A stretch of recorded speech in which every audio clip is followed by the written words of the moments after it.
Hello, my most beloved and murderous horde, and welcome back. I am your mistress of murder, and you all by now know my son Charlie. Say hello, Charlie. My horde, I have the most interesting and horrific news for you all.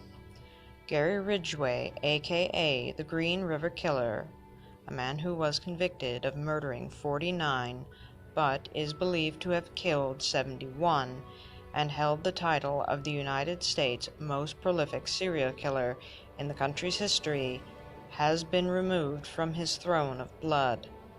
A new king of monsters has been crowned. Metaphorically speaking, at least. All hype and theater aside, it is true that there is a new, most prolific serial killer being named, according to the FBI, as of this year earlier in this month. A man who has truly outdone them all, not only in body count, distance of his proverbial hunting grounds, variety in victims of choice, and the length of his crime spree. All these things truly making him the new best of the worst in all of United States history. Who is this man, you ask? His name is Samuel Little. Shall we begin? You know the drill by now, my lovelies. Pick your poison, sit back, relax, and let us have ourselves a little conversation. Samuel Little, a formerly little-known serial killer in the United States, has now earned himself almost household name status, along with the title of the most prolific serial killer in United States history. Samuel Little was born on June 7, 1940, in Reynolds, Georgia, to a mother he claimed was a prostitute. Soon after his birth, Little's family moved to Loren, Ohio, where he was brought up mainly by his grandmother. He attended Hawthorne Junior High School, where he had problems with discipline and achievement. In 1956, after being convicted for breaking and entering into property in Omaha, Nebraska, Little was held in an institution for juvenile offenders. Little then moved to Florida to live with his mother in his late 20s, working at various times as a cemetery worker and an ambulance attendant by his own account. And based on a 75-minute interview with the Los Angeles detectives, Little has said he then began traveling more widely and had more run-ins with the law. He had been arrested in 8 states for crimes that included driving under the influence, fraud, shoplifting, solicitation, armed robbery, aggravated assault, and rape.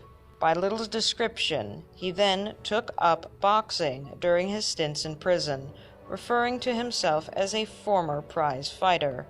In 1961, Little was sentenced to 3 years in prison for breaking into a furniture store in Loren, Ohio.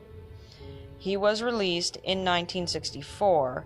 By 1975, he had been arrested 26 times in 11 different states for crimes including theft, assault, attempted rape, fraud, and attacks on government officials.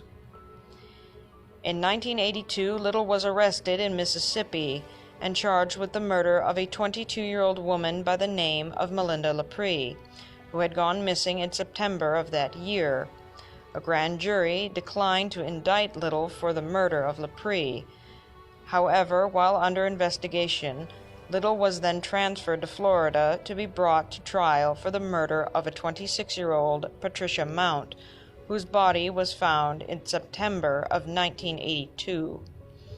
Prosecution witnesses identified Little in court as a person who spent time with Mount on the night before her disappearance.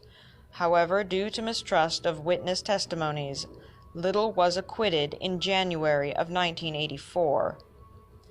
Little then moved to California, where he stayed in the vicinity of San Diego. In October of that same year, 84, he was arrested for kidnapping, beating, and strangling Laureen Barrows, a 22-year-old woman who survived. 1 month later, he was found by police in the back seat of his car with an unconscious woman also beaten and strangled in the same location as the attempted murder of Burroughs. Little served 2.5 years in prison for both crimes. Upon his release in February of 1987, he immediately moved to Los Angeles and there committed more than 10 additional murders. Little was arrested on September 5th in 2012 at a homeless shelter in Louisville, Kentucky, after authorities used DNA testing to establish that he was involved in the murder of Carol Elford, who was killed on July 13th in 1987, Guadalupe Apodaca, who was killed on September 3rd in 87, and Audrey Nelson, who was killed in August 14th, 1989. All three women were killed and later found on the streets of Los Angeles. He was extradited to Los Angeles, where he was charged on January 7th in 2013. A few months later, the police said that Little was being investigated for involvement in dozens of murders committed in the 1980s, which until then had been undisclosed. Now, that was where the story would have ended. Until this year, in early October. Now, this entire part of the story actually started late last year, roughly in November 2018, but since then reports have been updated. From the original 8 murders he was convicted of, and his hunting grounds said to have spanned at least 9 states, Samuel has exploded in his numbers by roughly 17 times what was once thought, as far as the number of bodies, and adding 5 more states to the already massive list that were his hunting grounds.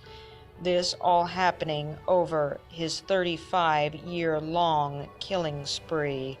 You see, back in November of last year, while serving his 3 consecutive life sentences, Samuel Little made a confession of 90 different murders, dating as far back as the 60s. At first, authorities were able to verify 30. It wasn't until this year in October that it was officially announced that 50 of those murders were now confirmed, and the investigation continues on. The numbers are now as follows. Crime span approximately from 1970 to 2005, 35 years. Convicted of 8 murders, accused of 12, verified murders currently at 61, and confessions are currently upwards of 93. Upwards of 46 of these victims are currently unnamed. The already verified body counts dwarf the previous highest body count of 49, courtesy of Gary Ridgway, and the average of most serial killers being at only around 10. But that isn't the only record he seems to have taken. Samuel Little's hunting grounds span roughly 14 states. This is possibly the largest hunting ground for a serial killer to have in United States history. In this regard, Samuel Little has even outdone the infamous Ted Bundy himself in terms of distance traveled and number of states with victims. Samuel Little's M.O. was strangulation, and unfortunately at the time of many of these murders, they were ruled as overdoses. But now they are being reopened, and slowly but surely, many are being confirmed as murders committed by Samuel Little. Another interesting fact to note about Samuel Little is the wide variety of his victims. Now, normally it is typical, almost hallmark, of a serial killer to target only one demographic of victims of a certain age range and ethnic group, normally their own. While this is not always the case, it is most often the case. In a way, it can be inferred that most serial killers have a very specific type, so to speak. However, with Samuel Little, not only does this particular hallmark not apply to him, but the demographic of his victims is more varied than any other serial killer I have personally come across. Little's victims' ages range from 18 to 50 years of age and span 3 different ethnic groups, African, Hispanic, and European respectively. While this is not completely unheard of, it is a rather unique trait in this already infamously distinctive case. Before I leave you all tonight, my horde, I have decided to help pass along a little message for those living in the United States. In this particular case for Samuel Little, the FBI is currently asking for the public's help in matching the remaining unconfirmed confessions. VICAP, along with the support of the Texas Rangers, have provided additional information and details about the cases in hopes that someone may remember a detail that could further the investigation. If you have any information linked to Little's confessions, recognize any of the women in the sketches, or have any information regarding them or the case, I implore you to please contact the FBI or to submit a tip to them online. I have the number and the website linked in the description below. I have also provided all of the sketches as visual aids in this video. There will also be a second video giving you the details of these cases.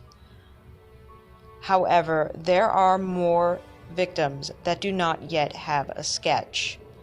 I do ask that all my subscribers visit the website I have linked below to see the information of each victim, as well as the information on the women whose sketches I have provided.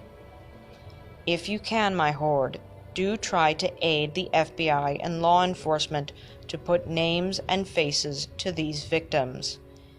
And perhaps we may all put an end to the nightmare that this man has caused so many, and finally allow his victims the peace they deserve. And that is all the time I have for you today, my lovelies. And remember, haunting dreams and blessed be.